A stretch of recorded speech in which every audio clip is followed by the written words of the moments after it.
말씀은 고린도후서 4장 7절에서 10절 말씀으로 보배이신 예수님을 모신 인생, 이런 제목으로 하나님 말씀 선포하겠습니다.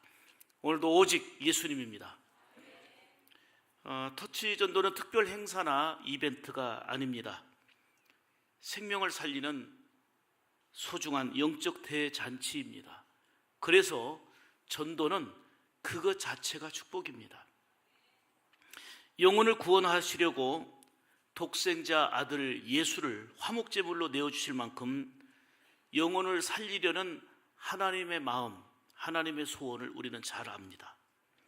전도라는 과정을 통해서 귀한 전도 인맥을 구원하는 일이야말로 최고의 복입니다. 예수님을 통해서 구원받는 인생으로 변화되기 때문입니다. 그래서 전도는 최고의 사랑 실천이고 가장 귀한 축복입니다.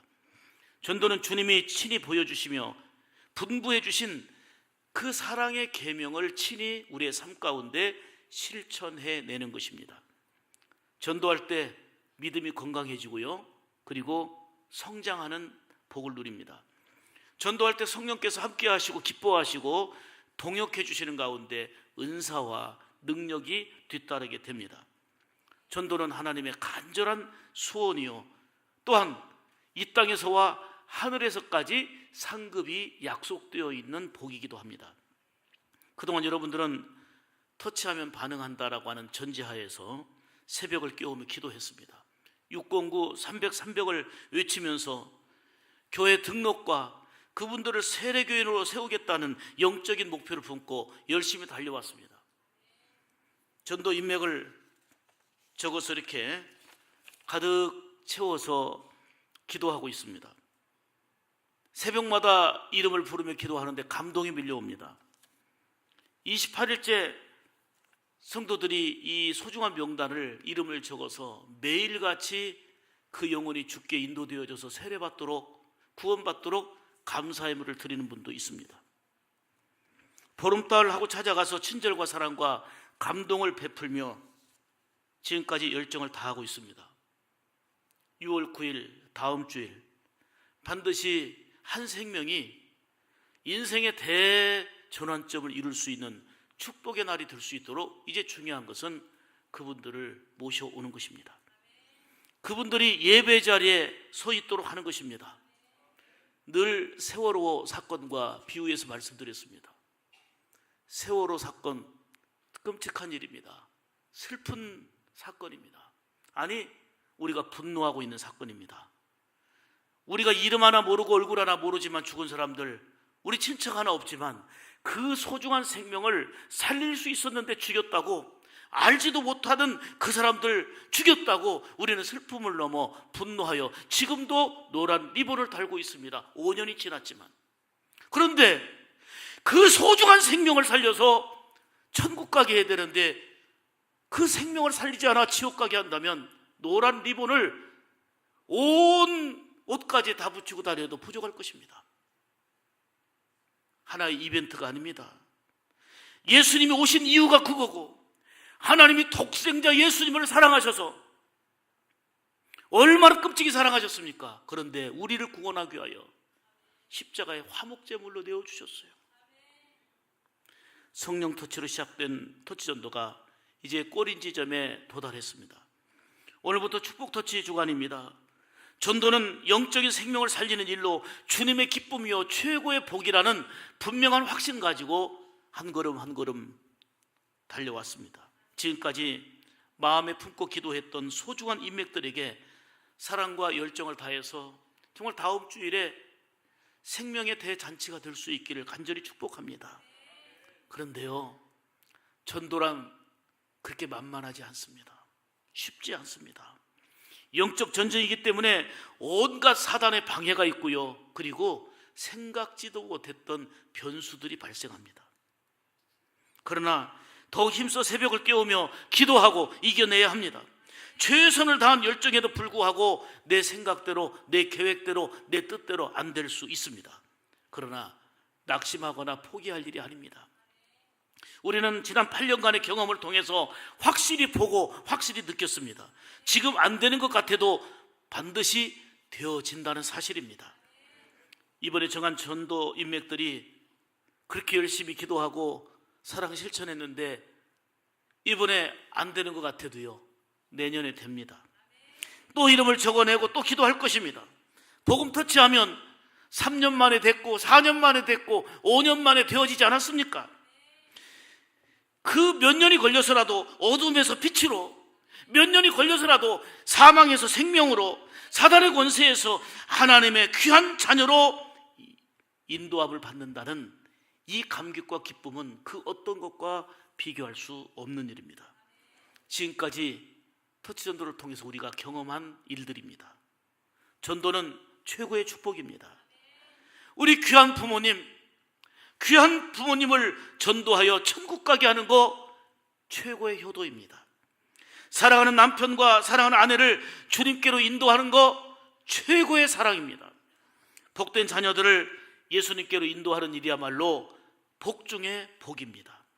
그러므로 전도는 한마디로 축복입니다. 우리 인간은 질그릇과 같은 존재로 그릇에 비유해서 말씀합니다. 그냥 그래서 이 그릇 하나 갖고 와봤어요. 이거 놓치면 어떻게 돼요? 깨집니다. 질그릇으로 비유하는 거는 깨지기 쉽고 상하기 쉽고 연약하다고 하는 그런 의미입니다. 아무리 공부 많이 하고 업적을 크게 쌓고 스펙이 화려해도요, 우리 인생은 질그릇과 같은 약한 존재예요. 뭔가 업적을 이룬다 싶었는데 질병에 깨질 수 있고요, 그리고 관계에 깨질 수 있고요, 교만에 깨질 수 있고요, 여러 가지 일들로 아프고 넘어지고 쓰러지기 쉬운 연약한 존재입니다. 그런데 이 그릇은 값이 10,000원짜리도 있고 100,000원짜리도 있어서 그릇 자체가 값을 정하기도 하지만 그릇의 가치는 여기에 있는 게 아니고 여기에 무엇이 담겼느냐가 중요한 것입니다. 여기에 반찬을 담으면 반찬 그릇이 됩니다. 여기에다가 밥을 풀면 밥그릇이 됩니다. 내용에 따라서 달라집니다. 여기에다가 금을 가득 실어 놓으면 금그릇이 됩니다. 보석을 담으면 보석그릇이 됩니다. 여기에다가 쓰레기를 가득 채우면 쓰레기 그릇이 됩니다. 그릇은 똑같은데 내용물에 따라서 가치가 달라집니다. 그런데 오늘 성경에 뭐라고 말씀하냐면 우리를 질그릇이라고 말씀했는데 이 질그릇에 보배이신 예수님이 담겼다 그랬어요. 그래서 깨지기 쉽고 넘어지기 쉽고 연약한 질그릇과 같은 우리 존재지만, 가난하고 배운 거 많이 없고 여러 가지 내세울 것 없는 질그릇과 같은 존재지만 이 질그릇 안에 보배이신 예수님이 담겼기 때문에 우리는 가치 있고 복된 존재 됐다 그 말입니다. 우리는 많은 실패를 경험하기도 하고 원치 않는 고통으로 구겨지고 체면이 땅에 떨어지고 짓밟히고 찢어지는 상황을 만나기도 합니다. 그렇지만 우리는 가치는 변함이 없습니다. 오늘 본문을 보면 성도들이 세상에서 사방으로 우겨쌈을 당하고 답답한 일을 당하고 박해를 받고 거꾸리됨을 당해도 보배이신 예수님께서 우리 삶 가운데 계시다면 걱정할 것 없음을 말씀합니다. 왜요? 우리 주님이 지키시고 보호하신다는 약속이 담겨 있습니다. 사랑하는 여러분, 오늘 본문을 통해서 이 질그릇 안에 보배를 담았다는 말씀을 기억하십시오. 보배는 바로 예수 그리스도입니다. 이는 우리가 비록 질그릇과 같이 깨지기 쉬운 연약한 존재지만 보배이신 예수님을 모시고 사는 복된 인생이 됐다 그 얘기예요. 그래서 존귀하고 가치 있는 거고 소중한 전도 인맥들을 위해 기도하는 것이 그 질그릇과 같은 인생에 보배이신 예수님이 담겨 축복된 삶을 살도록 하는 거 아니겠습니까? 여러분, 보배하면 가장 귀한 걸 얘기하는데요, 가장 소중한 걸 얘기하는데요, 여러분에게 있어서 예수님이 보배가 되십니까? 아멘 소리가 몇 분밖에 없어요. 진짜 예수님이 여러분에게 있어서 인생에 있어서 보배가 되십니까? 아멘입니다. 우리는 예수 믿어 보배이신 예수님을 담은 귀한 그릇이 됐다 그 말이에요. 오늘 본문 7절을 보세요. 우리가 이 보배를 질그릇에 가졌으니, 이 보배를 어디에 가졌어요? 질그릇에 가졌단 말이에요. 이런 심히 큰 능력은 하나님께 있고 그랬어요. 저도 옛날에 주일학교 때 이런 시청각 설교를 많이 했는데, 오늘 이 신권을 갖고, 신권 5만 원짜리입니다. 깨끗하고 좋아요. 헌금 드리기 너무 좋아요. 하나님은 구겨진 돈을 안 받으시는 건 아니지만 깨끗한 걸 드리고 싶어요. 신권이 생기면 헌금해야지, 이런 마음이 들잖아요. 그런데 깨끗하고 비전과 건강을 품고 살았던 우리가 이런저런 일로 구겨집니다. 이런저런 일로 자꾸 짓밟힙니다. 보니까 상처가 있고 흔적이 있고 깨끗했던 우리의 모습이 삶을 포기하고 싶을 만큼, 왜 나는 이러지? 나는 왜 이러지? 자꾸 비워집니다. 때로는 버려진 것 같은 존재가 되어가지고 속상하고 힘듭니다. 그러다가 밟히는 것 같습니다. 사는 의미가 없어 보입니다. 그런데요, 아까 깨끗한 돈보다는 보기는 흉하지만, 이거 저 마트 가면 이게 얼마예요? 이거 구겨진 거 박정록 집사님 얼마예요? 매장에 가면 얼마 받아요? 이거 4만 5천 원이에요? 5만 원 더 받죠? 가치는 변함이 없습니다.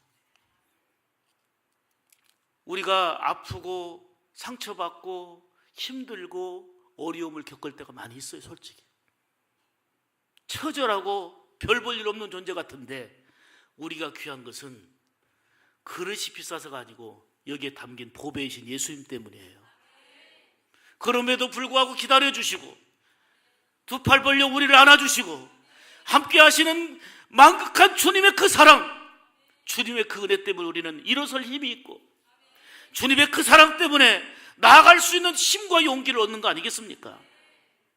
가치는 그릇의 재질이나 모양에 있는 게 아니고 이 속에 담겨있는 내용으로 정해지는 것입니다. 우리가 귀하다는 것은 많이 배웠기 때문이 아니고 똑똑하기 때문이 아닙니다. 질그릇과 같은 내 안에 보배이신 예수님이 담겼기 때문에 귀한 것입니다. 옆 사람 하나하나가 귀한 것은 그 안에 계시는 보배이신 예수님이 계시기 때문입니다. 아멘이지요. 우리는 늘 질그릇과 같은 연약한 존재임을 기억해야 됩니다. 철저하게 하나님을 의지하며 살아야 되는 거예요. 그런데 사탄은 우리가 연약한 질그릇이라는 것을 잊어버리게 만들어요. 나 건강 봐라. 나 좀 그래도 노후 준비 다 해놓은 거 봐라. 그래도 남 부럽지 않을 만큼 모든 스펙을 쌓아놓은 거 봐라. 그것이 마치 삶을 지탱해 주는 것처럼 착각하고 본인이 질그릇 같은 존재라는 것을 느끼지 못하게 사탄은 미혹합니다.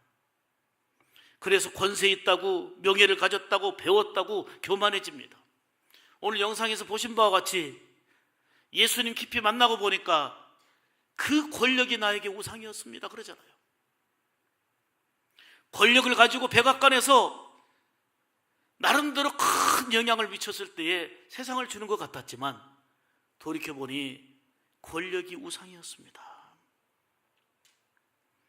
바울은 주님을 깊이 만나면서 자신이 그토록 부족하고 연약한 존재임을 깨닫고 주님만을 철저하게 의지했습니다. 내가 연약할수록 하나님이 더욱더 강하심이 드러났던 것입니다. 그래서 자신의 연약함을 자랑했고요, 세상의 약한 것들을 택하여 강한 것들을 부끄럽게 하시는 하나님의 위대함과 하나님의 능력을 고백하고 찬송한 것입니다. 우리가 좀 더 가치 있게 살 수 있는 것은 질그릇과 같은 우리 인생 가운데 예수님을 주인 삼고 예수님 모시고 사는 것입니다. 그게 귀한 거예요. 그게 복된 거예요. 질그릇 같은 우리 인생에 보배이신 예수님을 모셨으니 얼마나 감사한 인생입니까? 무슨 일을 만나도 소중한 가치 있는 삶을 살도록 인도하신다는 게 오늘 성경에 세 가지로 나타나 있습니다. 첫째로, 보배이신 예수님을 모신 인생은 사방으로 우겨쌈을 당해도 걱정 없습니다. 8절 보실까요? 우리가 사방으로 우겨쌈을 당하여도 쌓이지 아니하며 답답한 일을 당하여도 낙심하지 아니하며. 할렐루야. 여기서 우겨쌈이 뭐예요? 우겨쌈. 이 말은 그 헬라어 보니까 들리보메노이라는 단어를 썼는데요, 포도즙이나 기름을 짜기 위해서 포도나 그리고 깨를 짓이기는 거, 막 짓이기는 거, 이거를 우겨쌈이라고 그래요. 기름을 짤 때 짓이겨 누르는 상태를 말하는 것입니다. 이처럼 예수 믿는 우리도 때로는 체면이 구겨지고요, 짓밟히고요, 건강 문제로, 물질 문제로, 자녀 문제로 마귀가 에워싸고, 그리고 우겨쌈 당하는 이런 일들이 있어서 참 부끄럽다, 창피하다 이렇게 느껴지는 상황이 있다 할지라도, 내가 예수 안에 있는 한, 보배이신 예수님을 품고 사는 한, 뭐라고 말씀합니까? 사방으로 우겨쌈을 당하여도 망할 것 같지? 망하지 않는다는 거예요. 쌓이지 않는다는 거예요. 아멘입니까? 반드시 우리의 인생의 보배이신 예수님이 우리의 삶을 보시고 지켜주시겠다는 약속입니다. 우리 존재 가치를 더욱더 귀하게 하신다는 사실입니다. 주님이 함께 하시면 그 어떤 것에도 쌓이지 아니합니다. 베드로전서 5장 8절에 말씀합니다. 근신하라, 깨어라, 너희 대적마귀가 우는 사자같이 두루 다니며 삼킬 자를 찾나니 너희는 믿음을 굳게 하여 마귀를 대적하라 그랬어요. 보배이신 예수님이 우리 안에 계셔서 능력으로 함께 하시니 마귀에게 우겨쌈을 당해도 걱정할 것 없습니다. 바로 보배이신 예수님을 모신 인생에게 주어진 놀라운 은혜가 바로 함께 하심입니다. 열왕기하 6장에 보면은 아람 나라 왕이 엘리사 선지자를 잡으려고 군사들을 보내어서 도단성을 에워쌌습니다. 이때 종 게하시가 나가서 보고 깜짝 놀랐습니다. 엘리사 선생님, 큰일 났습니다. 큰일 났습니다. 지금 막 도단성을 그 많은 군사들이 에워싸고 있습니다. 큰일 났습니다. 큰일 났습니다 하고 보고하니까 엘리사는 이렇게 기도합니다. 하나님, 이 종 게하시의 눈을 열어주시옵소서. 게하시의 눈을 열어주시옵소서. 그랬더니 종 게하시의 눈이 열려가지고 뭘 보게 됐냐면, 도단성을 에워싸고 있는 그 군사보다도 하늘의 불말과 불병거들이 둘러싸 보호하는 것이 훨씬 더 많음을 보게 됩니다. 사랑하는 여러분, 예수 믿는 여러분들에게도 일이 잘 안 되는 것 같습니다. 사방으로 우겨쌈을 당하는 것처럼 보일 수 있습니다. 그러나 믿음의 눈이 열려서, 영적인 눈이 열려서 보배이신 예수님이 우리 안에 계셔서 함께 하시고 우리 안에서 역사하심을 믿으시기를 축복합니다. 2차 대전 때 있었던 일입니다. 영국군을 비롯한 연합군 30만 명이 던커크에서 독일군에게 포위되어 가지고 전멸 위기에 놓였습니다. 이렇게 위기의 상황 속에서 이제 영국은 물론 유럽 전체가 독일에게 다 넘어가게 될 절체절명의 위기 상황이었던 것입니다. 이런 상황 속에서 당시 영국의 수상이었던 처칠은 전 국민에게 한 일이 있습니다. 완전히 위기의 상황. 영국이 넘어갈 수도 있고 유럽 전체가 다 넘어질 수 있는 이런 위기 상황 속에서 처칠 수상이 한 게 있습니다. 온 국민들을 향하여, 여러분, 우리 하나님께 기도합시다 그랬어요. 국민들에게 기도를 요청한 처칠은 웨스트민스터 예배당에서 금식하며 엎드려 기도했고 온 백성들이 함께 기도했던 것입니다. 저는 한편으로 나라의 위기와 어려움이 있을 때에 우리 문재인 대통령이, 여러분, 이 나라가 많은 어려움이 있는데 온 국민 여러분 하나님께 기도합시다. 얼마나 멋질까요? 그런데 이렇게 하면 종교 편향이니 난리 날 것입니다. 종교 차별이니 난리가 날 것입니다. 그런데 보세요, 처칠이 하나님께 기도하자고 온 국민에게 호소하고 자신은 웨스트민스터 예배당에서 금식하며 엎드려 기도하는데 놀라운 일이 일어난 것입니다.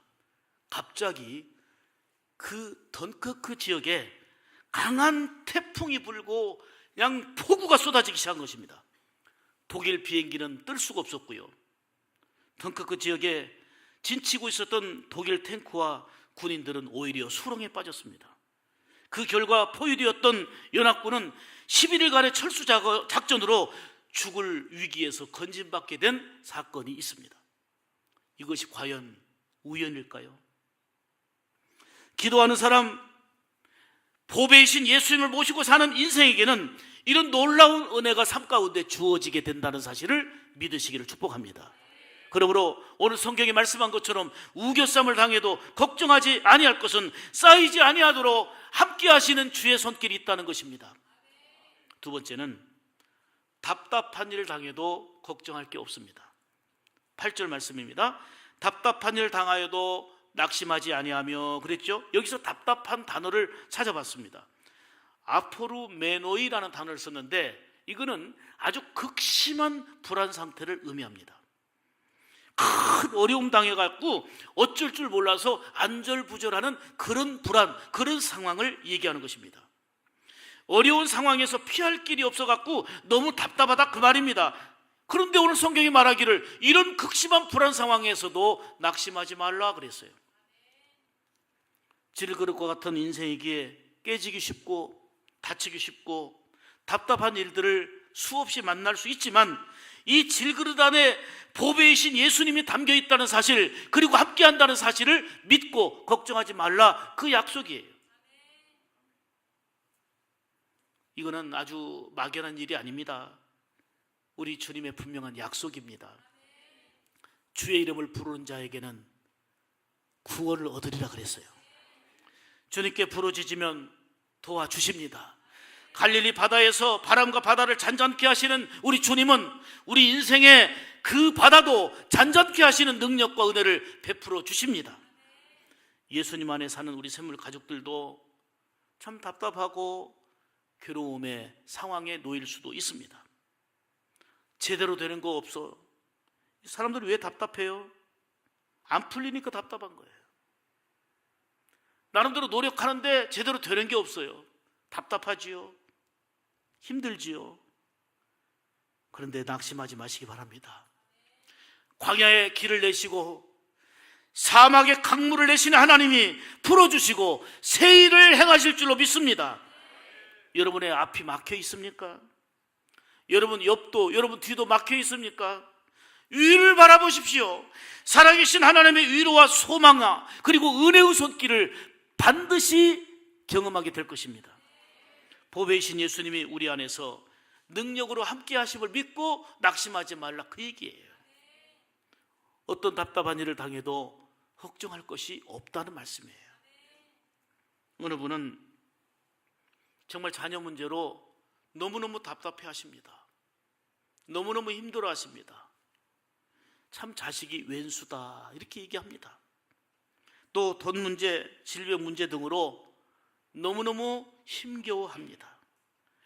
그런데 보배이신 우리 주님께서 오늘 말씀을 통해서 말씀합니다. 이런 답답한 일을 당해도 낙심하지 말아라. 믿음을 가지고 있는 한 함께 하겠다는 것입니다. 분명 가장 좋은 길, 합력하여 선한 길로 이끌어 주십니다. 로마서 8장 28절에 말씀합니다. 우리가 알거니와 하나님을 사랑하는 자 곧 그때로 부르심을 입은 자들에게는 모든 것이 합력하여 뭐를 이루어요? 선을 이루느니라. 나의 등 뒤에서 나를 도우시는 주, 나의 인생 길에서 지치고 고나요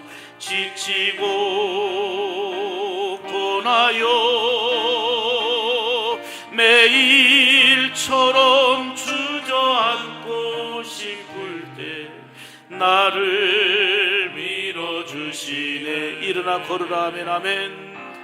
일어나 걸으라.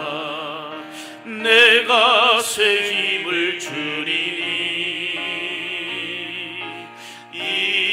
일어나 너 걸어라 내 너를 도우리.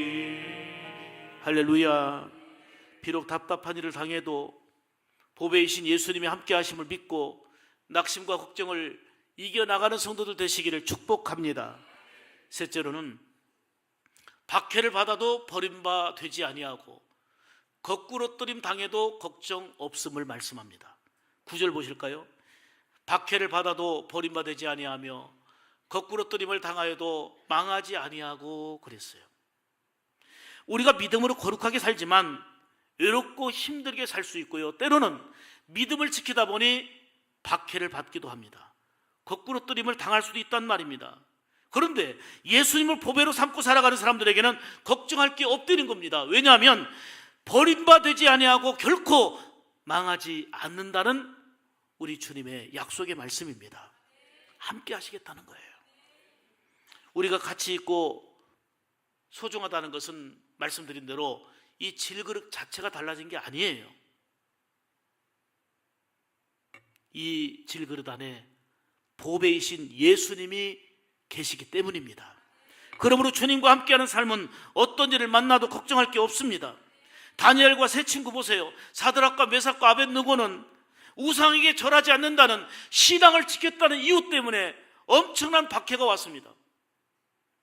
기회를 줬지만 끝까지 신앙을 지키고 있는 그 친구들에게 평소보다 7배 뜨거운 풀무불 속에 집어넣도록 화가 난 느부갓네살은 명령을 했습니다. 결국은 명령에 의해서 뜨거운 풀무불 속에 집어 던짐을 받았습니다. 그런데 느부갓네살이 깜짝 놀랐습니다. 아니, 우리가 집어 던진 사람은 3사람이 아니냐? 그런데 왜 불꽃 가운데 4사람이 있느냐? 그러면서 말하기를 저 넷째 사람의 모양은 신의 아들과도 같도다 그랬어요. 사랑하는 여러분, 신의 아들은 곧 하나님의 아들 예수님이 뜨거운 풀무불 가운데서도 지켜주신 것입니다. 오늘 성경에 분명히 말씀합니다. 믿음을 지키며 믿음으로 살다가 박해를 받아도 버림받지 않는다. 걱정하지 말라. 거꾸로 뜨림을 당해도 결코 망하지 않는다. 보배이신 예수님이 도와주시기 때문입니다. 연약한 이스라엘 나라가 승리할 때 한결같이 그 이유는 하나님이 함께 하셨기 때문입니다. 그런데 아무리 나라가 부강하고 견고해졌어도요, 모든 걸 갖췄어도요, 하나님을 떠났을 때는 처절한 패배였습니다. 우리 교회 역사를 보세요. 네로 황제로부터 디오클레시안 황제까지 약 300년 동안 기독교를 얼마나 박해했습니까? 아예 씨를 말리려고 했습니다. 핍박하고 기독교인을 죽였습니다. 그때 기독교가 사라졌습니까? 오히려 313년 콘스탄틴 황제가 밀라노 칙령으로 기독교를 공인했고 392년 데오도시우스 황제가 로마 국교로 선포했습니다. 한국교회도 일제시대 때 200개 이상의 교회가 폐쇄됐고 2,000명의 성도들이 핍박을 받으며 감옥에 가고, 그리고 일본과 공산당들에 의해서 10,000명 이상이 죽었습니다. 그래서 한국교회가 무너졌습니까? 한국교회는 더욱더 부르짖어 기도했고 오히려 부흥하고 성장했습니다. 보배이신 예수님을 모시고 사는 성도들은 박해를 당하고 거꾸로 뜨림을 당해도 결코 망하지 않았습니다. 문제는 너무 환경이 좋고 너무 편안하고 너무 내 마음대로 할 수 있는 것이 많다는 게 더 위기이고 문제입니다. 사는 것은 편리해졌는데 믿음이 무너지는 것입니다. 영적인 생명을 잃어버리는 것, 이것이 위기입니다. 여기서 망한다는 말은 지옥불에 떨어져 멸망한다는 그런 의미입니다. 예수 믿는 우리에게도 고통도 있고 압박도 있고 여러 가지 곤란한 일들은 있겠지만 결국은 망하지 않는다는 말은 지옥불에 떨어지지 않는다, 그 얘기예요. 하나님이 세상을 이처럼 사랑하사 독생자를 주셨으니 이는 저를 믿는 자마다 뭐하지 않고 멸망하지 않고 영생을 얻으리라 그랬어요. 스데반 집사님은 복음을 전하다가 돌에 맞고 고통당했습니다. 그렇지만 그렇게 해서 순교하게 됐지만 망하지 않았습니다. 오히려 영생 천국이요 놀라운 상급을 받게 되는 영광을 누리지 않았습니까? 우리도 때로는 구겨지기가 또 넘어지고 깨지고 거꾸로뜨림을 당할 때도 있지만 걱정하지 말라는 거예요. 망하지 않는다는 거예요. 보배이신 예수님을 모신 인생은 반드시 천국입니다. 그리고 하나님이 함께 하심으로 사방으로 우겨쌈을 당해도 쌓이지 아니하며 아멘, 답답한 일을 당해도 낙심하지 아니하며 아멘, 박해를 받아도 버림받지 아니하며 거꾸로뜨림을 당해도 망하지 않습니다. 보배이신 예수님을 모시는 복된 인생으로 더 가치 있게, 더 기쁘게, 더 감사함으로 살아가고 또 다른 사람들이 이런 기쁨과 가치 있게 복되게 살아가도록 하는 축복의 통로로 여러분들이 되시기를 주님의 이름으로 간절히 축복합니다. 기도하겠습니다.